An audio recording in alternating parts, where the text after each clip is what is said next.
Good day, grade 7. It's English time. Welcome to our virtual classroom where learning English is always possible.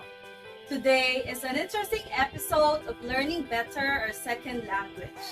It's time to listen to your teacher, to read what's written on your module, and to view this week's discussion.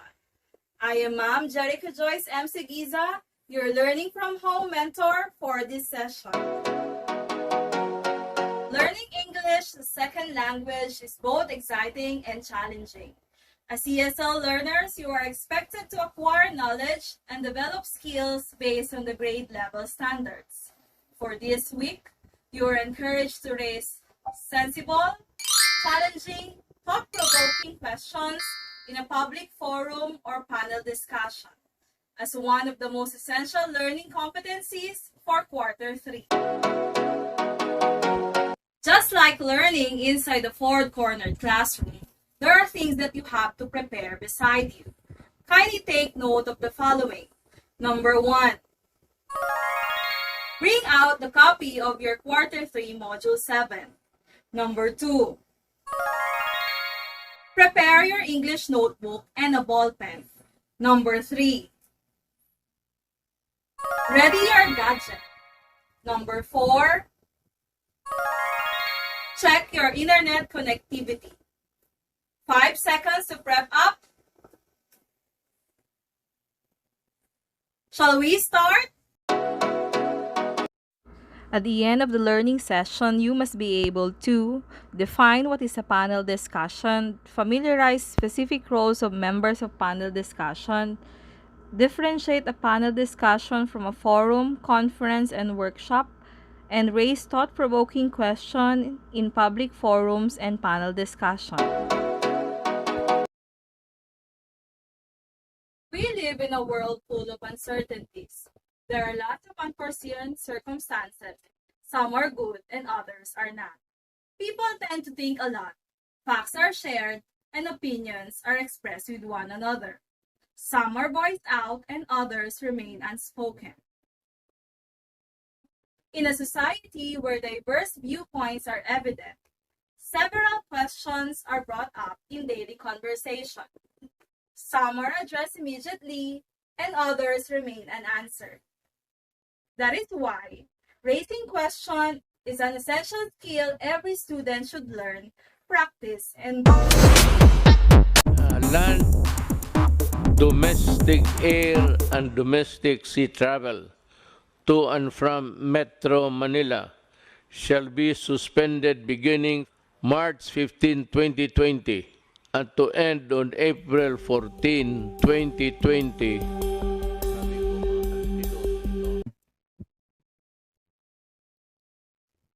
It is undeniable that our new way of living limits our face-to-face interaction with each other. Mass gathering is still not recommended.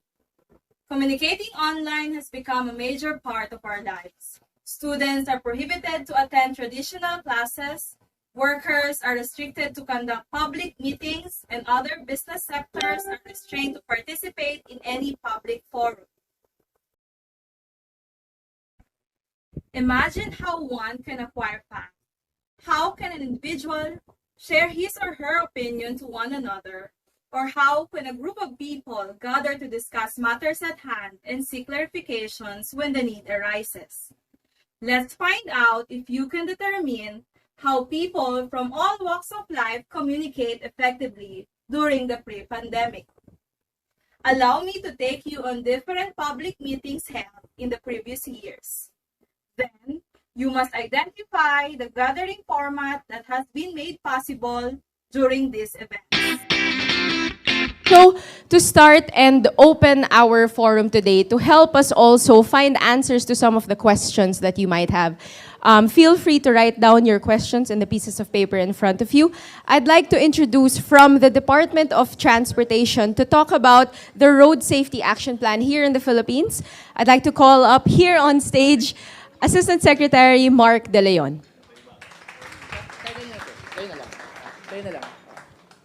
Yes. Good afternoon. Can you hear me? Oh, yes. So what we're doing now in the OTR, I was tasked to provide you an update of the policy measures we're doing in the OTR, what we will be implementing in the next few years.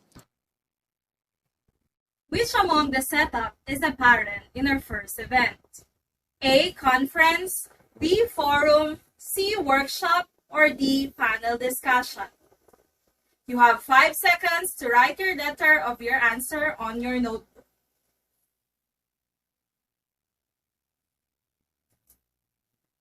The correct answer is letter B, Forum. It's actually a 2017 forum on road safety in our country. Have you been in a forum?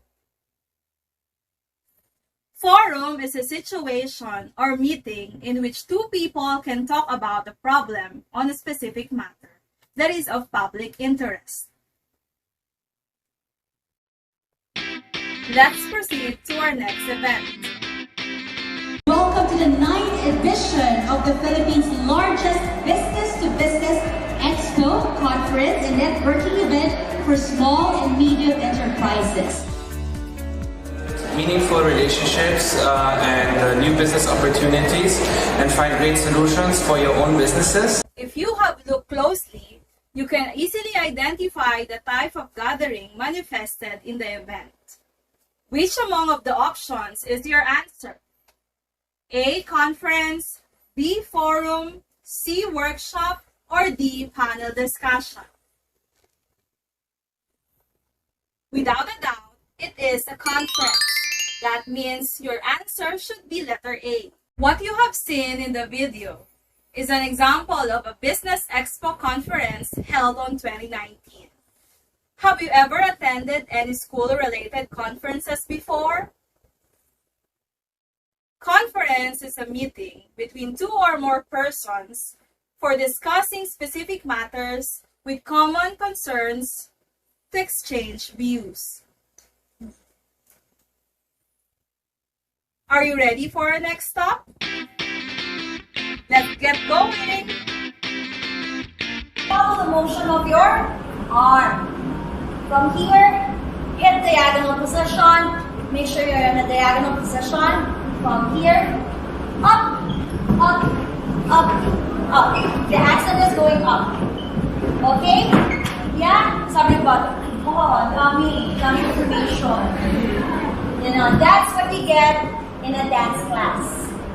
That's why you keep on attending dance classes so that nakakasa kayo. Isn't that interesting?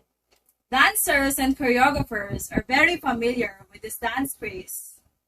Have you tried dancing tala before? As you have seen, teacher Jercel, together with her group called G-Force, taught her students the step of tala dance in their studio. Therefore, what kind of setup was showcased in the video? A. Conference, B. Forum, C. Workshop, or D. Panel discussion? What did you answer? If you have noted letter C, workshop, then you have earned a point for choosing the correct answer. Have you ever thought of joining a workshop too? Workshop is usually a brief, intensive educational program for a small group of people that focuses on various techniques and skills in a particular field. As you view the final event, note what distinct in the setting. Familiarize yourselves with the people and their roles during their conversation. Hi, I'm Chai Hofilenya. I will be your moderator for the panel this afternoon. And I'd like to call to the stage our two mayors, Metro Manila mayors. We're very lucky to have them. Mayor Joy Belmonte of Quezon City. Mayor Isko Moreno of Manila.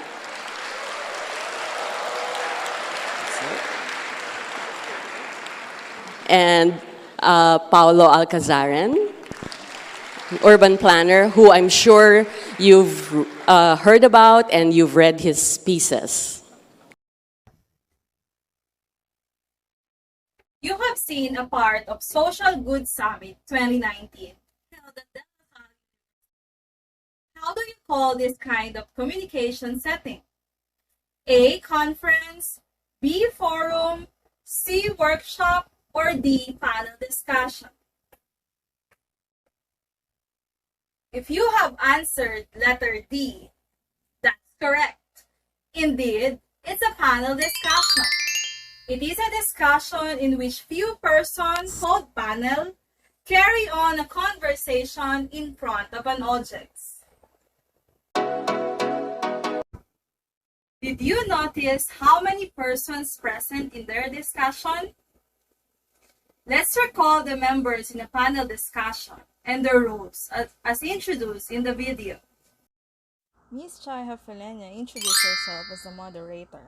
A moderator keeps the discussion on the theme, encourages interaction among members, has the mastery on the theme, summarizes and highlights the points of discussion. The most important members of a panel discussion are the panelists. Usually, there are 4 to 10 panelists in the discussion. However, there were only 3 invited panelists in the recently viewed discussion. Aside from the moderator and the panelists, who are the other participants in this type of discussion? That's right. The presence of audience is also crucial to the success of the event. In addition, instructor plays an important role in the panel discussion. He plans how, where, when the panel discussion will be organized. Now that you are familiarized with the members of the panel discussion, one must be mindful of his or her role as panelist. Undeniably, all roles are pertinent in achieving the discussion's purpose and objectives.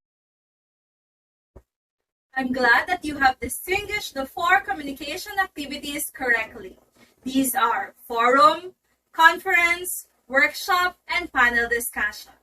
Try to recall and analyze the 4 settings. What do they have in common? That's a good observation. It promotes question and answer engagement from their participants. The audience are also given an opportunity to participate. They can raise important questions and people in charge can answer them. It is undeniable that raising questions is an essential key element in the teaching and learning process. That is why students like you are encouraged to ask questions that can help you better understand the topic. You must also note that there are different question types that you might use when you drop your own questions, such as general or yes or no questions, special or WH questions, choice questions, or tab questions. In this lesson, everyone's equal rights and responsibilities in exercising one's beliefs and in asserting one's identity are emphasized. The importance of raising questions is also highlighted in the discussion. If there is one takeaway that you must bring with you anywhere, is the courage to ask. Ask, and it will be given to you. Seek, and you will find. Knock, and the door will be open to you. Once again, I am Ma'am Jerica Joyce M. Giza, your Learning from Home mentor for this session.